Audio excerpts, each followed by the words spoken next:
Europe 1 Soir.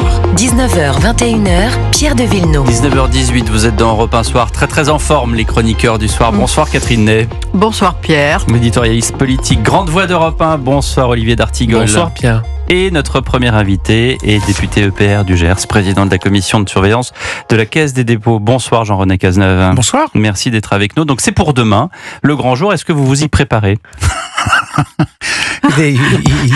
Forme de réponse. C'est un bon résumé de la situation. À force d'être prêt, si vous voulez, on est presque fatigué. Non, il est temps, effectivement, il est temps de fermer cette parenthèse qui a eu, on voit bien, qui a des conséquences très importantes pour notre pays. Donc la censure a un impact sur la consommation, un impact sur le moral des chefs d'entreprise, un impact sur l'image de notre pays. Donc il faut vite retrouver un Premier ministre et j'espère une vision pour notre pays. Quel genre de vision? Une vision qui va regrouper, j'espère, le plus largement possible du Parti Socialiste jusqu'aux Républicains. Alors peut-être que je rêve dans ce qu'on appelle... Peut-être que vous rêvez, puisque apparemment le socle n'a pas pu être élargi, a dit le président aujourd'hui en Conseil des ministres. Oui, ça va dépendre. C'est quand même le travail du Premier ministre. Je pense que le travail du président de la République, c'est de choisir le Premier ministre. Il prend un tout petit peu de temps et probablement qu'il a raison parce que il veut quand même mesurer les sensibilités et l'acceptation, la réaction que ça a provoqué. Il a toujours pris son temps. Il prend toujours son temps, mais c'est plusieurs normal. mois. Et après, ce sera le travail du Premier ministre que de trouver le programme, le contenu de la politique et d'essayer d'élargir le plus possible au sein de l'Assemblée nationale sa majorité. Alors jusqu'où, quelles sont les lignes rouges de cet élargissement selon vous, Jean-René Cazeneuve? Nous, j'appartiens au mouvement central, l'ex-majorité, nous n'avons pas de ligne rouge, objectivement. Et nous, donc vous êtes prêt à travailler avec quiconque? On est prêt, quiconque, pas n'importe qui, pas n'importe quoi, bien évidemment. Qu'est-ce que vous pensez de ce sondage CSA pour Europe 1 qui dit que 65% des Français estiment qu'Emmanuel Macron a eu tort de ne pas convier le RN et LFI pour constituer un gouvernement? Ça, c'est encore autre chose. On voit bien que... Non, c'est pas autre chose. Non, mais le Rassemblement national dit clairement que il ne participera pas au gouvernement s'il n'est pas majoritaire. Fermez le banc. Ça, c'était et la France juillet, ça. Non, il le dit toujours. Et la France insoumise dit même chose que le NFP, rien que le NFP, et on veut être Premier ministre. Là aussi, donc, ils ne sont pas dans une ouverture. Les seuls qui aujourd'hui se disent, bon, on est prêt à faire des efforts, on est prêt à faire des compromis. Pour répondre à une attente profonde des Français, je peux vous raconter mon week-end dans le Gers, si ça vous intéresse. Enfin, ils attendent que ça. Mais oui. Que disent les Français dans le Gers? Ils sont remontés contre les hommes politiques comme jamais. Pas qu'on avait une image formidable jusqu'à présent, mais là, franchement, c'est... Remontés ou inquiets? Ou les deux? Ils sont inquiets et remontés contre les hommes politiques. Donc ils nous disent, arrêtez. Mais ils en veulent surtout à qui? Ils en veulent, hélas, aujourd'hui, à tous les hommes politiques. Probablement un peu plus à ceux qui ont appuyé sur le bouton de la censure. Ceux-là, aujourd'hui, sont évidemment des moments décisifs. décisifs. Qui a appuyé le bouton de la dissolution. Ceux-là, oui, mais on peut remonter. Depuis, c'est vrai que la dissolution, c'est un échec, clairement. Mais après, pas selon le président, qui encore dans son allocution télévisée a dit que de toute façon, il y aurait eu une censure, quoi qu'il arrive à l'automne.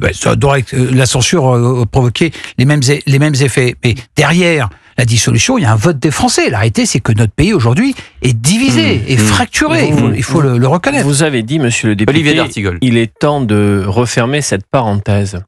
Quel est le moment qui a ouvert la parenthèse? Est-ce que c'est la censure ou la dissolution?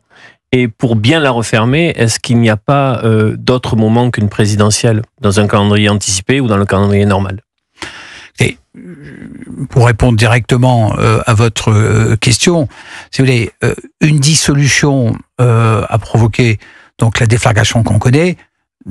Une deuxième dissolution, bonjour les dégâts. Bon, donc il faut pas une censure provoque aujourd'hui un impact dont on mesure simplement, on commence à mesurer les effets économiques en particulier dans le budget.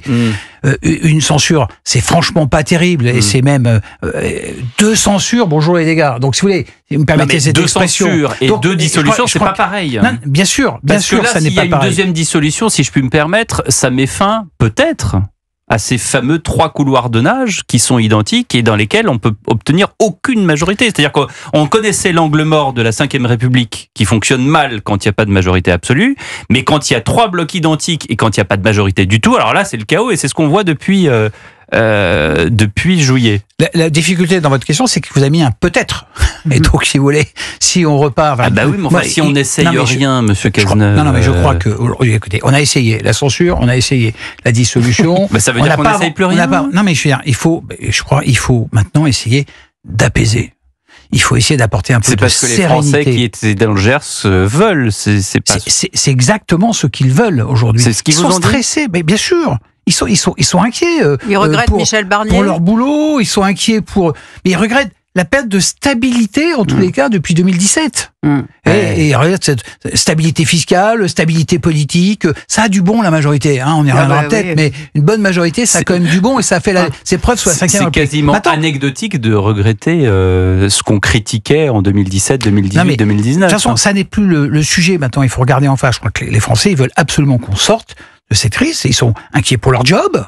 Aujourd'hui, ils sont inquiets pour leur pouvoir d'achat. Ils comprennent rien à la procédure budgétaire qui a lieu en ce moment. Donc, notre responsabilité politique, il faut plus qu'ils nous ont tous mis dans le même sac, hein, franchement, ou pas loin, c'est d'apporter de la sérénité, de travailler. Il faut travailler ensemble. Donc, non, mais c'est la non-censure, c'est la fameuse non-censure. La non-censure, ça apporte de la visibilité. Allez voir Madame Panot et dites-lui, venez travailler avec moi. Qu'est-ce qu'elle va vous répondre ? C'est la raison pour laquelle elle n'est pas autour de la table. Non. Et vous avez raison. Oui, mais enfin, il pas la mettre autour de la table.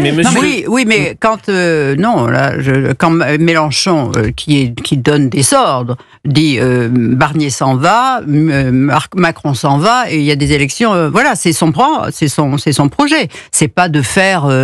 D'avoir des lignes rouges avec le futur gouvernement, quel qu'il soit et quel que soit le Premier ministre. Donc, il se met à part.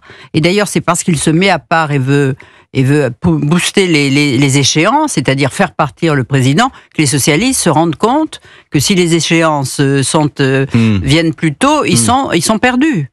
Parce que là, tout le monde, finalement, c'est ça qui est terrible, y compris le président, c'est un sauf qui peut quand il demande ne censurez pas. C'est-à-dire qu'une nouvelle motion de censure montrerait qu'il est vraiment le fauteur d'instabilité et sa position à la tête de l'État, même s'il ne veut pas démissionner, se poserait.